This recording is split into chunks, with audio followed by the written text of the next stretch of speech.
হাওয়া বার্তা চ্যানেলে আপনাদের প্রত্যেককে স্বাগত জানাচ্ছি। আজকে রাত থেকে আগামী কয়েকদিন বাংলার জেলায় জেলায় কোথায় কেমন পরিস্থিতি থাকবে। বৃষ্টিপাত আরও বাড়তে চলেছে দক্ষিণবঙ্গের জেলায় জেলায়।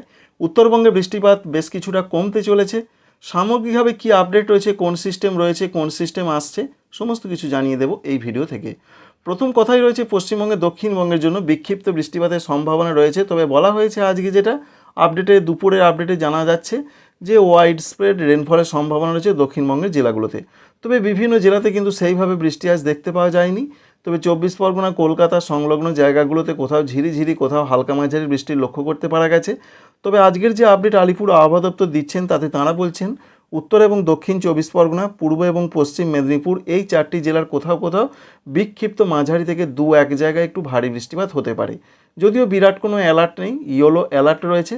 বাকি জেলাগুলোর মধ্যে যে আপডেট রয়েছে পূর্ব বর্ধমান, পশ্চিম বর্ধমান, এছাড়া রয়েছে নদিয়া, বীরভূম, মুর্শিদাবাদ, এখানে হালকা মাঝারি বৃষ্টির সম্ভাবনার কথাই বলা হয়েছে। পশ্চিম দিকের জেলা যেমন রয়েছে ঝাড়গ্রাম, এছাড়া বাঁকুড়া, পুরুলিয়া, এই জেলাগুলোর দিকেও হালকা মাঝারি বৃষ্টির কথা বলা হয়েছে। এক কথায় বলতে গেলে দক্ষিণবঙ্গের জেলায় জেলায় বিরাট যে বৃষ্টি হবে সেরকম আপডেট নেই। তবে ওয়াইড স্প্রেড রেনফলের কথা বলা হয়েছে, অর্থাৎ বৃষ্টিটা অধিকাংশ জায়গাতেই হবে। তো অধিকাংশ জায়গাতে যেটা হবার সম্ভাবনা রয়েছে, যে জেলাগুলো যেটা আমরা লক্ষ্য করতে পারছি বাংলাদেশ লাগোয়া কিছু কিছু জেলা রয়েছে দক্ষিণবঙ্গের, সেই দিকে চান্সটা বেশি রয়েছে। 24 পরগনা রয়েছে, বিশেষ করে 24 পরগনা, এছাড়া রয়েছে উপকূলবর্তী জেলা পূর্ব মেদিনীপুর, এদিকে সম্ভাবনা রয়েছে, এমনটাই লক্ষ্য করতে পারা যাচ্ছে। অবশ্যই দেখতে পাচ্ছেন এই জায়গাগুলোতে বৃষ্টির চান্সটা দেখতে পাওয়া যাচ্ছে। বাকি জেলাগুলোতে সেইভাবে বৃষ্টি এই মুহূর্তে দেখা যাচ্ছে না। যদিও আমরা রাতের দিকে যে আপডেট পাচ্ছি পশ্চিম দিকের জেলাগুলোতে সেরকম বিরাট ধরনের কোনো বৃষ্টি আপাতত নেই। আর অন্যদিকে বাংলাদেশের চট্টগ্রামের দিকে ভালো রকম বৃষ্টি হতে পারে, ভারতবর্ষের ত্রিপুরার দিকে বিক্ষিপ্ত বৃষ্টি হতে পারে। এই গেল আজকে রাত পর্যন্ত, আগামীকাল সকাল পর্যন্ত আপডেট। অন্যদিকে উত্তরবঙ্গের জেলাগুলোর যা পূর্বাভাস আমরা লক্ষ্য করতে পারছি, উত্তরবঙ্গের জেলাগুলোতে কিন্তু বৃষ্টির চান্সটা বেশ ভালো রকম থাকছে। রাতের দিকে আলিপুরদুয়ারে বেশ প্রচণ্ড বৃষ্টি 2-1 জায়গা হতে পারে, সঙ্গে জলপাইগুড়ি, এছাড়া রয়েছে কুচবিহার, এখানে ভারী থেকে 2-1 জায়গায় অতি ভারী বৃষ্টির সম্ভাবনা বা চান্স রয়েছে। অন্যদিকে দেখতে গেলে আগামীকালের যা পূর্বাভাস রয়েছে শুক্রবার, তো শুক্রবারে বৃষ্টির সম্ভাবনা যথেষ্ট বাড়বে দক্ষিণবঙ্গের জেলাগুলোতে। দক্ষিণবঙ্গের জেলাগুলোতে বলা হয়েছে যে ওয়াইড স্প্রেড রেনফল হবে, সঙ্গে এটা আমরা দেখতে পাচ্ছি ভারতবর্ষের ত্রিপুরাতে বৃষ্টির সম্ভাবনা বাড়বে আগামীকাল। তো পশ্চিমবঙ্গে দক্ষিণবঙ্গের মধ্যে বিশেষ করে দেখার চেষ্টা করব আমরা কোন জেলাগুলোতে বৃষ্টির সম্ভাবনা বেশি রয়েছে। প্রথম কথাই রয়েছে যেটা ভারতীয় আবহাওয়া দপ্তর বলছেন যে দক্ষিণবঙ্গের প্রত্যেকটা জেলার দিকেই অধিকাংশ জায়গাতেই বৃষ্টিটা হবে। হয়তো কোথাও ঝিরিঝিরি, কোথাও হালকা মাঝারি, এমনটাই সম্ভাবনা। প্রচণ্ড ভারী বৃষ্টির কথা কিন্তু নেই। শুক্রবারের কথা আপনাদের বলছি আগামীকাল। ঝাড়খণ্ডের দিকেও ওয়াইড স্প্রেড রেনফল হবে, অর্থাৎ হালকা থেকে মাঝারি অধিকাংশ জায়গাতেই বৃষ্টিটা হবে। এর মধ্যে হাওড়া জেলা এবং হুগলি জেলাতে 2-1 জায়গা ভারী বৃষ্টির কথা বলা হয়েছে। আর যেটা দেখা যাচ্ছে পশ্চিমে জেলার কোনো কোনো জায়গায় একটু বিক্ষিপ্ত মাঝারি থেকে মাঝারি ভারী বৃষ্টির সম্ভাবনা বা চান্স রয়েছে। অর্থাৎ দক্ষিণবঙ্গে বৃষ্টিটা প্রত্যেকটা জায়গাতেই হওয়ার সম্ভাবনা থাকলেও বিরাট ভেসে যাবার মতো বৃষ্টি কিন্তু শুক্রবারও হচ্ছে না, এমনটাই তথ্য আমরা জানতে পারছি বা জানলাম। উত্তরবঙ্গের জেলাগুলোতে যা আপডেট রয়েছে, উত্তরবঙ্গে বৃষ্টিটা কিন্তু প্রচণ্ডভাবে হওয়ার সম্ভাবনা রয়েছে। প্রত্যেকটা জায়গাতেই মাঝারি ধরনের বৃষ্টি হবে। দার্জিলিং, কালিম্পং, জলপাইগুড়ি, কুচবিহার, আলিপুরদুয়ার, ওপরের 5 জেলাতে। নিচের জেলা উত্তর দিনাজপুর, দক্ষিণ দিনাজপুর, মালদা, এখানেও প্রচণ্ড বৃষ্টির সম্ভাবনা রয়েছে। তার মধ্যে আবার 2-1 জায়গা ভারী হবে প্রত্যেকটা জেলার দিকে, এমনটাই তথ্য কিন্তু জানা যাচ্ছে। তাই উত্তরবঙ্গে 10 তারিখ শুক্রবার বৃষ্টির সম্ভাবনা যথেষ্ট বেশি রয়েছে। এর পাশাপাশি আমরা দেখতে পাচ্ছি বাংলাদেশের উত্তরাঞ্চলগুলো যেমন রয়েছে রাজশাহী, মেহেরপুর, রংপুর, সিলেট, এই সমস্ত জায়গাতেও মাঝারি থেকে 2-1 জায়গা ভারী বৃষ্টি হবে। ভারতবর্ষের উত্তর পূর্ব ভারতের রাজ্য আসাম, মেঘালয়, অরুণাচল প্রদেশ, সেদিকেও কিন্তু মাঝারি থেকে কিছু কিছু জায়গায় বিক্ষিপ্ত ভারী বৃষ্টি হবে। 11 তারিখে শনিবারের যে খবর রয়েছে, শনিবার বৃষ্টি বাড়বে মালদা জেলার দিকে, বীরভূম জেলার দিকে, মুর্শিদাবাদ জেলার দিকে, এমনটা পরিষ্কার করে জানিয়ে দেওয়া হয়েছে। অর্থাৎ দক্ষিণবঙ্গের বিশেষ করে মুর্শিদাবাদ রয়েছে, নদিয়া রয়েছে, বীরভূমে কিছুটা, সঙ্গে মালদহ, এই জেলাগুলোতে 2-1 জায়গায় ভারী বৃষ্টির সম্ভাবনা রয়েছে।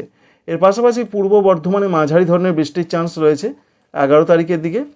অন্যদিকে বাকি জেলাগুলোতে অধিকাংশ জায়গাতেই বৃষ্টি হবে, বৃষ্টিটা হালকা মাঝারি হবে। বাংলাদেশের দক্ষিণ দিকে জায়গাগুলোতেও আমরা লক্ষ্য করতে পারছি খুলনা, বরিশাল, চট্টগ্রাম, ঢাকা, এদিকেও হালকা মাঝারি বৃষ্টির সম্ভাবনা রয়েছে। ভারতবর্ষের ত্রিপুরার দিকে দক্ষিণ ত্রিপুরা, গোমতি, সিপাহীজলা, এই জেলাগুলোর দিকে পশ্চিম ত্রিপুরা, এদিকেও বৃষ্টির সম্ভাবনা রয়েছে। তবে সেটা বিক্ষিপ্ত হালকা মাঝারি বৃষ্টি হবে। 2-1 জায়গায় একটু মাঝারি বা একটু দমকা ঝোড়ো হাওয়া বজ্রবিদ্যুৎ সহযোগে হতে পারে। তাই 11 তারিখে এরকমই সম্ভাবনা আমরা দেখতে পেলাম। 11 তারিখে দক্ষিণবঙ্গের পাশাপাশি উত্তরবঙ্গের কি আপডেট রয়েছে? উত্তরবঙ্গ বৃষ্টির সমান তালে চলবে, অর্থাৎ যা পূর্বাভাস আমরা পাচ্ছি 11 তারিখে, যেমন বীরভূম, মুর্শিদাবাদ, নদিয়া এই জেলাগুলো, পূর্ব বর্ধমানের বৃষ্টিটা দু এক জায়গায় ভারী হবে, ঠিক তেমনই আমরা লক্ষ্য করতে পারছি উত্তরবঙ্গে অধিকাংশ জায়গাতেই বৃষ্টিটা চলবে। এর মধ্যে যেটা দেখা যাচ্ছে মূলত উত্তরবঙ্গের ক্ষেত্রে মালদা রয়েছে, দক্ষিণ দিনাজপুর এই জায়গাগুলোয় বৃষ্টির সম্ভাবনা মাঝারি, দু এক জায়গায় মালদহ জেলার দিকে একটু ভারী বৃষ্টিপাত হতে পারে 11 তারিখে, এটা আলিপুর আবহাওয়া দপ্তর জানিয়েছেন। এই গেল মোটামুটি পূর্বাভাস, আর রবিবার পর্যন্ত আপনাদের জানাবো 12 তারিখ পর্যন্ত। তো 12 তারিখের যা পূর্বাভাস রয়েছে 12 তারিখ পর্যন্তই দক্ষিণবঙ্গে বৃষ্টিটা কিন্তু কন্টিনিউ করবে 12 বা 13 পর্যন্ত। 14 তারিখ থেকে দক্ষিণবঙ্গের বৃষ্টিটা বেশ কিছুটা কমে যেতে পারে, তবে হালকা মাঝারি বৃষ্টিটা চলবে। এটাই রয়েছে পূর্বাভাস। 12 তারিখের দিকেও আমরা দেখতে পাচ্ছি দক্ষিণবঙ্গের জেলাগুলোতে বৃষ্টির সম্ভাবনা যথেষ্ট পরিমাণে রয়েছে। যে সমস্ত জেলাগুলোতে বৃষ্টি হবে তার মধ্যে রয়েছে নদিয়া, হুগলি, পূর্ব বর্ধমান, এছাড়া দক্ষিণ 24 পরগনা, উত্তর 24 পরগনা এই জেলাগুলোর দিকে দু এক জায়গায় একটু ভারী বৃষ্টি হতে পারে। পশ্চিম দিকের জেলাগুলোতে তুলনামূলক একটু বৃষ্টি কম হতে পারে 12 তারিখের দিকে, যেমন পশ্চিম মেদিনীপুর, ঝাড়গ্রাম, বাঁকুড়া, পুরুলিয়া এমনটাই তথ্য আমরা পাচ্ছি। আর উত্তরবঙ্গের জেলাগুলোতেও কিন্তু বৃষ্টির সমান তালে চলবে, ওয়াইড স্প্রেড রেনফল হবে, অর্থাৎ হচ্ছে অধিকাংশ জায়গাতেই প্রত্যেকটা জেলাতেই বৃষ্টিটা চলবে, যেমন দার্জিলিং, কালিম্পং, জলপাইগুড়ি, কুচবিহার, আলিপুরদুয়ার, উত্তর দিনাজপুর, দক্ষিণ দিনাজপুর, মালদহ উত্তরবঙ্গের প্রত্যেকটা জেলার দিকে এমনটা সংবাদ রয়েছে। এর পাশাপাশি আমরা দেখতে পাচ্ছি উত্তর পূর্ব ভারত, সেদিকেও বিক্ষিপ্ত ধরনের বৃষ্টি হবে, যেমন রয়েছে গোয়ালপাড়া, গুয়াহাটি, বরপেটা এদিকেও হালকা মাঝারি, দু এক জায়গায় বরপেটা এবং গুয়াহাটির দিকে ভারী বৃষ্টির চান্স রয়েছে। এছাড়া গোয়ালপাড়া এবং গুয়াহাটি এই দুটো জায়গার সঙ্গে বরপেটা, এছাড়া রয়েছে মেঘালয়ের দিকেও প্রচণ্ড বৃষ্টিপাতের সম্ভাবনা রয়েছে দু এক জায়গায়। অর্থাৎ বৃষ্টি কিন্তু উত্তরবঙ্গে কন্টিনিউ করছে, ঠিক কথাই, মাঝারি থেকে ভারী দু এক জায়গায় হবে। বৃষ্টিটা এখনই একেবারে পুরোপুরি বন্ধ হয়ে যাচ্ছে না। এর সঙ্গে আমরা দেখতে পাচ্ছি বাংলাদেশের উত্তরাঞ্চল, রংপুর, রাজশাহী, মেহেরপুর, এছাড়া রয়েছে ময়মনসিংহ, সিলেট এই বিভাগগুলোর দিকেও অধিকাংশ জায়গাতে বৃষ্টি হবে, মাঝারি থেকে দু এক জায়গায় ভারী বৃষ্টির সম্ভাবনা বা চান্স কিন্তু লক্ষ্য করতে পারা যাচ্ছে। এই রয়েছে মোটামুটি আপডেট। নিম্নচাপ আবার তৈরি হবার সম্ভাবনা রয়েছে, নিম্নচাপ কিন্তু বারে আসতে চলেছে। এই নিম্নচাপের জন্য বৃষ্টিপাত আবার বাড়বে। আমরা দেখতে পাচ্ছি বিহার এবং সংলগ্ন জায়গায় একটি নিম্নচাপ, তার জন্য বিহার এবং ঝাড়খণ্ডে বৃষ্টি বাড়বে 13 এবং 14 তারিখে। এর পাশাপাশি আরেকটি নিম্নচাপ বঙ্গোপসাগরে তৈরি হওয়ার সম্ভাবনা রয়েছে, সেটা 20-21 তারিখের আশেপাশে। তার জন্য আবার পশ্চিমবঙ্গের দক্ষিণবঙ্গের জেলাগুলোতে বৃষ্টিপাত বাড়বে। দেখতেই পাচ্ছেন বাংলাদেশ এবং সংলগ্ন দক্ষিণবঙ্গের দিকেও একটি নিম্নচাপ দেখা যাচ্ছে, সেটা 20 থেকে 21 জুলাই তারিখের আশেপাশে। সুতরাং এই যে বাড়ি নিম্নচাপ আসছে, যার জন্য দক্ষিণ পশ্চিম মৌসুমি বায়ু বেশ কিছুটা সক্রিয় হয়ে পড়বে, যার জন্যই বৃষ্টিটা হবে।